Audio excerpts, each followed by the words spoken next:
Naalala ko way back 2016, February or March. February. Yan. Umuwi na ako ng Manila from Iloilo kasi may battle ako kay Apex. Tapos si Asha dito sa Iloilo. Tapos sinundan niya talaga ako hanggang Manila. Sinupresa niya ako na nandun na siya. Sinundan niya ako at sabi ko may laban ako eh. So kasama ko nun yung mga tropa ko sa Bulacan, yung mga kaibigan ko, sila Wang, sila Aga, sila Bilog, sila Kevin. Tapos nag-rent kami ng van. Kakasama kami nun, pumunta kami ng Naik. Yeah, sobrang solid nun kasi parang may isa kayong entourage na kayong magkakasama. Tapos syempre kasama ko yung girlfriend ko. Tapos battle ako, alam mo, nandun siya para sumuporta sa battle ko na yun. Tapos spatan nyo yun, yung Apex versus Akla sa Sunugan. Yeah, maganda yan, kasama ko si Ashin yan doon hanggang sa yun nga, ang sarap sa pakiramdam kasi sinusuporta ka niya sa ginagawa.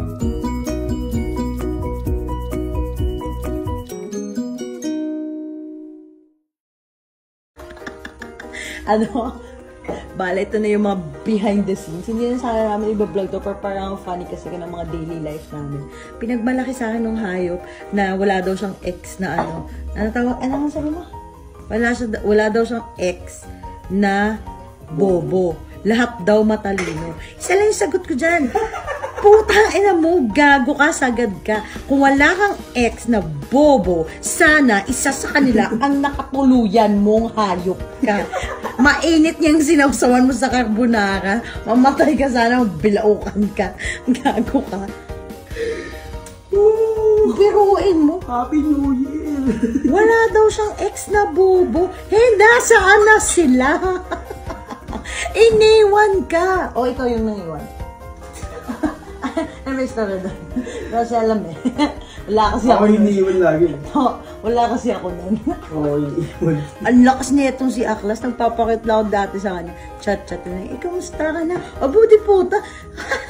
Kinwento sa akin. Ito kasi, loko na ako ng ganito, ganyan. Ng girlfriend kong gold digger, ganito, ganito. Oh, puta na gold digger.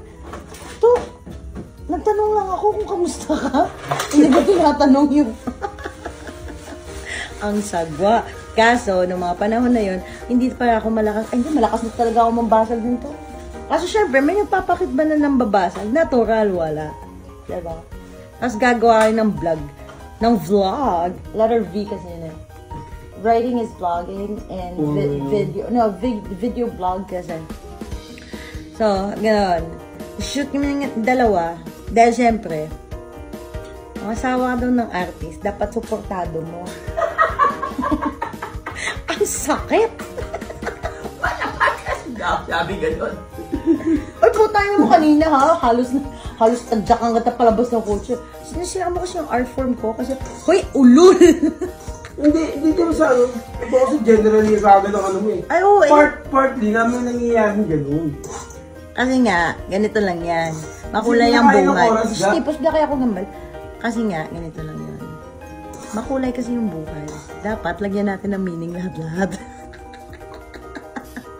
Mainit yung carbonara. Ano yan? Carbonara na maanghang?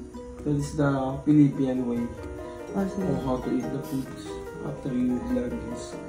Alam nyo ba kung... 47 just arrived, my friend. Ayoko ipakita yung full face ko. Kasi, pagod na pagod ako, putang ina. Sinira mo yung stand. Wala sana akong problema, hindi na sana ako maghahawak ng cellphone na ito na napakabigat. Ano nangyari sa stand ko? Ito mo, sinuogab mo. Oo, nataba ako siguro. Pag or nadaghanan mo. Pero hindi nasa gilid yun eh. Feeling ko nasagi mo or something. Feeling ko nga, ikaw nakaano nung kanina kasi ikaw nakakita eh. Patay pa tayong wala ka na, palipalaan mo. Dude, gusto mo saan ba feeling? Try natin. Ano feeling? Feeling mo lang din. Ako try. Talagang nilagay ko yun doon, ayos eh. Sinandal ko. Feeling ko na nang habang bumabiyahe. Ay, hindi. Ako alam ko talaga, mga nahahawakan mo nasisira.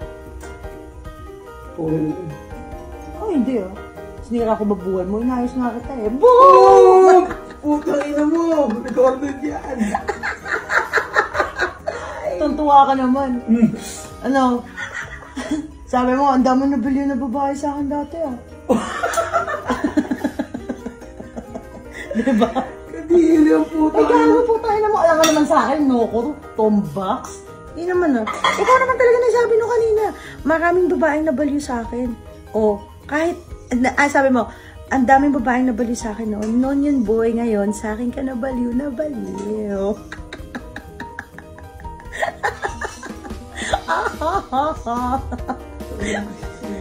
Ano? Isa kaya. Oo. Puta, alam mo ah. Ang galing mo. Diba? Ano na yan? Ano pa ba yan? Ito yung mga after vlogging moments namin. Magluluto siya ng carbonara maanghang. I don't know what that is. But sabi niya masarap nito. Nasaan na ba yun? Tapos may mga padali ka pa na, ikaw na kaya dyan? Ako?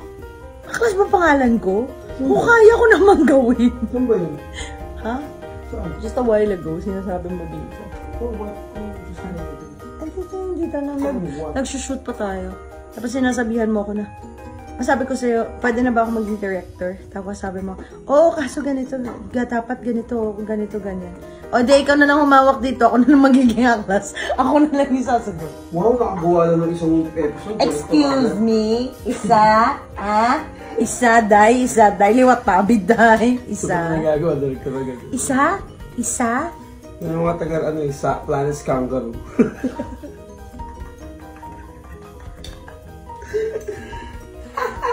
Sorry lang, gwapuhon. Ano nga? Maraming ano nga. Nasaan ang liwanag nito landas na... Magka-double chin ka na gao. Oh, diba? Natanda ka yung kapoy. Kagin sa yung mga seryoso kuya.